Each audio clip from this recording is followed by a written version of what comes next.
Hello students. आज हम बात करेंगे स्ट्रक्चर्ड क्वेरी लैंग्वेज के बारे में, यानी एसक्यूएल के बारे में। एसक्यूएल एक स्टैंडर्ड प्रोग्रामिंग लैंग्वेज होती है जो कि हमारे डेटाबेसेस पे काम करती है। मतलब डेटा को आप रिट्राइव कर सकते हो और आप डेटा को मैनेज कर सकते हो। तो ये सारा काम हम किसके थ्रू करते हैं? एसक्यूएल के थ्रू। तो आज हम समझेंगे कि स्ट्रक्चर्ड क्वेरी लैंग्वेज हमारे डेटाबेसेस पे किस तरह से काम करती है। तो आइए हम देखते हैं। सबसे पहले हम डेटाबेस के बारे में पढ़ते हैं। डेटाबेसेस क्या होते हैं? मल्टीपल टेबल्स मिलकर डेटाबेस बनाती है। यानी कि आप टेबल 1, टेबल 2 इस तरह की टेबल्स बनाकर क्या बना सकते हैं? अपना एक डेटाबेस बना सकते हैं। अब मैं बात करती हूँ इस डेटाबेस वाली बात को समझने के लिए। आप अपने फोन में एक कॉन्टेक्ट लिस्ट देखते हैं। कॉन्टेक्ट लिस्ट में आप क्या करते हैं? बहुत सारे कॉन्टेक्ट्स सेव करके रखते हैं। तो कॉन्टेक्ट का नाम, ये किस पर्सन का नंबर है, हम ये देखते हैं। उसके बाद हम क्या कर सकते हैं? उस कॉन्टेक्ट को हम सेव कर सकते हैं, डिलीट कर सकते हैं। ये सारे ऑपरेशन जब हम अपने कॉन्टेक्ट पे करते हैं, मतलब अपने डेटा पे करते हैं, तो ये किसके थ्रू करते हैं? ये हम एसक्यूएल के थ्रू करते हैं, स्ट्रक्चर्ड क्वेरी लैंग्वेज के थ्रू। तो अब हमें डेटा को क्या करना है? क्रिएट करना है, डिलीट करना है, ऑल्टर करना है, ये हम इस लैंग्वेज में समझेंगे। हमने एक डेटाबेस बनाया कॉलेज नाम से। इस कॉलेज नाम में हमने एक टेबल बनाई स्टूडेंट, दूसरी टेबल बनाई हमने फीस और तीसरी टेबल बनाई हमने कोर्सेस। मल्टीपल टेबल्स मिलकर इसने क्या बनाया? कॉलेज नाम का एक डेटाबेस बनाया। क्लियर? तो यहां हम समझ चुके होंगे कि कॉलेज नाम से डेटाबेसेस बने हुए हैं। अब बात करते हैं हम कि टेबल क्या होती है। जब हम डेटाबेस को समझ चुके हैं तो हम व्हाट इज टेबल के बारे में बात करेंगे। मान लो हमने एक स्टूडेंट टेबल बनाई, ठीक है। स्टूडेंट टेबल में हमने क्या बनाए?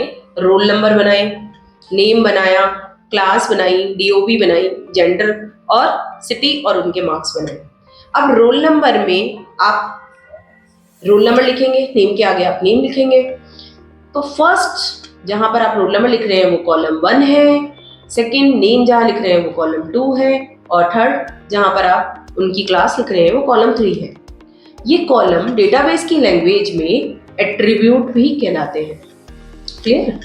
अब इस स्कीमा के थ्रू आपको ये तो पता चल गया कि रोल नंबर के नीचे रोल नंबर आएगा, नेम के नीचे नेम और क्लास के नीचे क्लास आएगा। लेकिन आप इंडिविजुअली जब डेटा स्टोर करते हैं, मान लो एक क्या है, नंदा नाम से यहाँ पर हमने एक रिकॉर्ड रख रखा है जो कि 10th क्लास में है और जिसका डेट ऑफ बर्थ ये है और जिसका जेंडर ये है। यानी इंडिविजुअली आप उस डेटा का सारा रिकॉर्ड आप यहाँ सेव कर रहे हैं। तो ये किस में क्या आता है? ये रो में आता है। रो में हम क्या करते हैं? इंडिविजुअली डेटा स्टोर करते हैं और इसको रो को हम टपल भी बोलते हैं। क्लियर?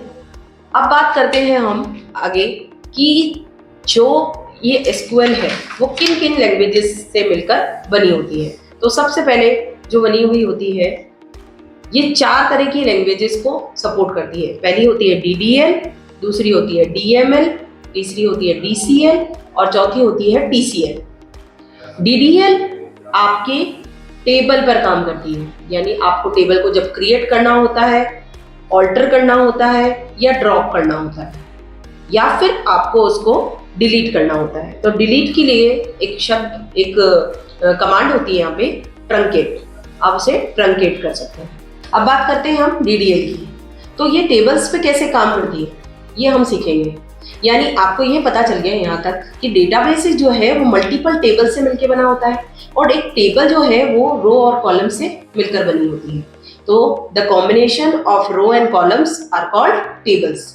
लेकिन मल्टीपल टेबल्स कॉम्बिनेशन क्या कहलाता है? आपका डेटाबेस कहलाता है। तो हम सबसे पहले हमारे डीडीएल डेटा डेफिनेशन लैंग्वेज को समझेंगे। तो उसके लिए हम बनाएंगे डेटाबेस। ठीक है? तो सबसे पहले क्रिएट डेटाबेस, स्कूल नाम से मैंने एक डेटाबेस बनाया। क्लियर? तो हम लिखेंगे क्रिएट डेटाबेस और डेटाबेस का नेम। इसका एग्जाम्पल क्रिएट डेटाबेस स्कूल। अब हमने ऐसा किया कि हमने एक मेमोरी में एक स्पेस बना लिया, मतलब एक फोल्डर बना लिया। अब उस फोल्डर के अंदर मुझे जाकर क्या बनानी है? टेबल बनानी है। तो मुझे उसको ओपन करना पड़ेगा। जैसे हम लोग वर्ड एक्सेल में क्या करते हैं, एक क्या बनाते हैं? फोल्डर बनाते हैं। फोल्डर में जाकर हम फाइल बनाते हैं। वैसे ही मैंने क्रिएट डेटाबेस स्कूल नाम से एक फोल्डर बना लिया। इस फोल्डर में मुझे क्या बनानी है, टेबल। तो मैं टेबल बनाने के लिए पहले फोल्डर को ओपन करूं, तो मैंने बनाया एक कमांड के थ्रू इसको ओपन किया, यूज स्कूल। यूज स्कूल से मैंने क्या किया, अपने डेटाबेस, अपने फोल्डर को खोल दिया। अब वहां पर हम एक टेबल बनाएंगे। टेबल कैसे बनेगी भाई, क्रिएट टेबल, मतलब क्रिएट कमांड से। तो टेबल बनाने का तरीका क्या है, क्रिएट और टेबल का नेम। तो क्रिएट टेबल स्टूडेंट नाम से हमने एक टेबल बनाई। ये स्टूडेंट्स नाम की टेबल क्या करेगी, हमारे को कौन कौन से लेबल लेने हैं, यानी मैंने लिया एक स्टूडेंट आईडी, जिसको किस में लेना है, हमें किस तरह की स्टूडेंट आईडी होती है, इंटीजर टाइप होती है, जिसमें कोई डेसिमल नंबर नहीं होता, जैसे 101 होती है या 11,000 होती है या 11,110 होती है, लेकिन कोई पॉइंट वाली कभी भी स्टूडेंट आईडी नहीं होती है, इसलिए इसको हमें लगाना पड़ता है, इंट में रखना पड़ता है। हम इसमें यूज करते हैं प्राइमरी की। प्राइमरी की क्या करती है कि वो यूनिक आईडी को ही उसमें रहने देती है। जैसे 101 एक अगर स्टूडेंट को मिल गया तो 102 मिलेगा दूसरे को, किसी को भी 101 अगेन नहीं मिलेगा।